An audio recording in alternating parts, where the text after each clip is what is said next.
Pendant des décennies, la frontière maroco-algérienne a symbolisé l'impasse politique. Mais aujourd'hui, une nouvelle ligne de front invisible émerge, tracée non pas par les politiciens, mais par le changement climatique. Dans une région où l'eau est plus rare que le pétrole et où les vagues de chaleur sont incessantes, le climat lui-même devient l'arme ultime. La lutte n'est plus pour la terre, mais pour l'eau, la nourriture et la survie, transformant les vieilles rivalités en une compétition existentielle. Chaque barrage, chaque récolte, est désormais une décision stratégique, car le changement climatique amplifie l'animosité et transforme la sécurité nationale. La question est la suivante. Cette crise partagée poussera-t-elle les voisins vers le conflit ou les forcera-t-elle à un dialogue nécessaire, même si réticent? En 2025, les températures ont dépassé les 48 degrés au Maroc et en Algérie, transformant la terre en une fournaise. Le Maroc a connu sa pire sécheresse en 80 ans, entraînant le rationnement de l'eau et même la fermeture des hammams, une crise sans précédent. Les forêts algériennes ont brûlé sous une chaleur record, submergeant les services d'urgence et détruisant des maisons et des habitats. L'agriculture, pilier des deux économies, s'effondre, récoltes ratées, exode rural et hausse des prix alimentaires menacent la stabilité. Les infrastructures cèdent sous la pression. Routes, réseaux électriques et réseaux d'eau sont poussés à bout. Les protestations contre les pénuries et le coût de la vie augmentent, exposant la fragilité du contrat social. Le climat n'est plus une menace lointaine, il déstabilise la vie quotidienne des deux côtés de la frontière. Quand une catastrophe frappe, la suspicion, et non la solidarité, domine les gros titres. Les médias marocains et algériens transforment chaque incendie de forêt et chaque sécheresse en armes, se blâmant mutuellement et alimentant l'hostilité publique. En 2021, l'Algérie a accusé le Maroc d'avoir déclenché des incendies, sans preuve, transformant la tragédie en crise diplomatique. Les fermes à trolls en ligne propagent de fausses nouvelles, approfondissant la paranoïa et rendant toute coopération impossible. Même des personnalités internationales sont entraînées, leurs paroles étant déformées pour servir des agendas nationaux. Cette guerre médiatique détourne la colère des échecs domestiques, désignant le voisin comme la cause de toutes les souffrances. Au lieu de s'unir contre une menace partagée, la crise climatique est utilisée pour éloigner davantage les deux nations. Le Maroc et l'Algérie sont engagés dans une course effrénée pour sécuriser l'eau, une ressource devenue plus précieuse que jamais dans cette région aride du Maghreb. Les deux pays investissent massivement, construisant des barrages imposants et des usines de dessalement à une vitesse fulgurante, transformant leurs littoraux et vallées en chantiers permanents. Le méga-projet de dessalement du Maroc près de Casablanca est une déclaration d'intention ambitieuse visant à garantir l'approvisionnement en eau pour des millions de personnes. L'Algérie, de son côté, répond par sa propre expansion rapide, multipliant les projets pour ne pas se laisser distancer dans cette bataille hydrique. Mais au lieu de coopérer, les deux nations exploitent intensément les aquifères partagés, puisant dans les réserves souterraines qui ne connaissent pas de frontières.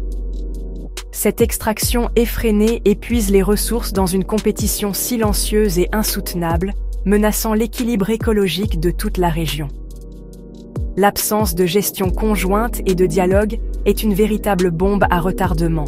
Chaque décision prise dans l'urgence accroît les risques pour l'avenir.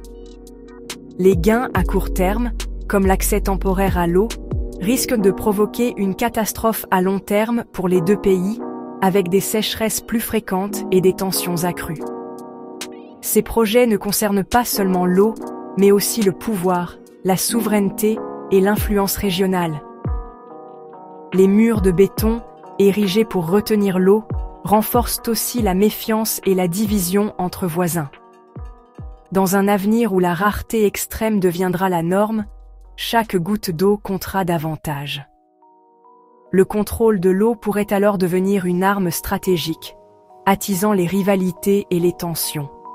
Des milliards sont dépensés non seulement pour le bien-être des populations, mais aussi pour s'assurer un avantage stratégique dans la région.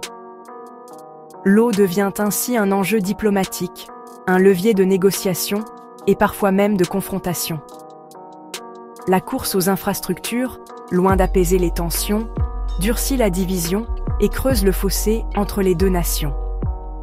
Au lieu de rapprocher les peuples, la gestion de l'eau devient un nouveau front de rivalité, où chaque avancée technique s'accompagne d'une méfiance accrue. La crise de l'eau au Maghreb est désormais un échiquier mondial. Ce qui était autrefois un défi local, limité à la survie des populations et à l'agriculture, est devenu un enjeu stratégique pour les grandes puissances. L'eau, ressource vitale et de plus en plus rare, attire désormais l'attention des acteurs internationaux, chacun cherchant à sécuriser ses intérêts dans la région. Les projets massifs nécessitent des investissements étrangers. L'Europe, la Chine et les États du Golfe rivalisent tous pour l'influence. Chacun propose ses propres solutions, technologies et financements, espérant façonner l'avenir hydrique du Maghreb à son avantage. Les prêts européens s'accompagnent de conditions politiques, ils exigent souvent des réformes, une transparence accrue et un alignement sur les normes européennes, ce qui peut influencer la gouvernance locale. La Chine offre un financement rapide avec moins de conditions. Elle privilégie l'efficacité et la rapidité d'exécution, renforçant ainsi sa présence économique et diplomatique dans la région. Les monarchies du Golfe exportent des technologies de dessalement et investissent pour le soft power. Elles cherchent à s'imposer comme des partenaires incontournables, tout en consolidant leur influence religieuse et économique. Ces partenariats approfondissent la rivalité, transformant les projets d'eau locaux en atouts dans un jeu géopolitique plus vaste. Les alliances se font et se défont au gré des intérêts, rendant la situation encore plus complexe et imprévisible. Alors que les deux pays se militarisaient pour protéger leurs infrastructures, la sécurité de l'eau devient une priorité nationale, justifiant une présence militaire accrue autour des barrages et des canalisations stratégiques. La course aux armements s'intensifie, financée par les mêmes puissances qui investissent dans leur sécurité hydrique. Les achats d'armes et de technologies de surveillance se multiplient, alimentant une spirale de méfiance régionale. La lutte pour les ressources est de plus en plus perçue sous un angle militaire. Les frontières de la sécurité et de la gestion de l'eau s'estompent, créant de nouveaux risques de confrontation.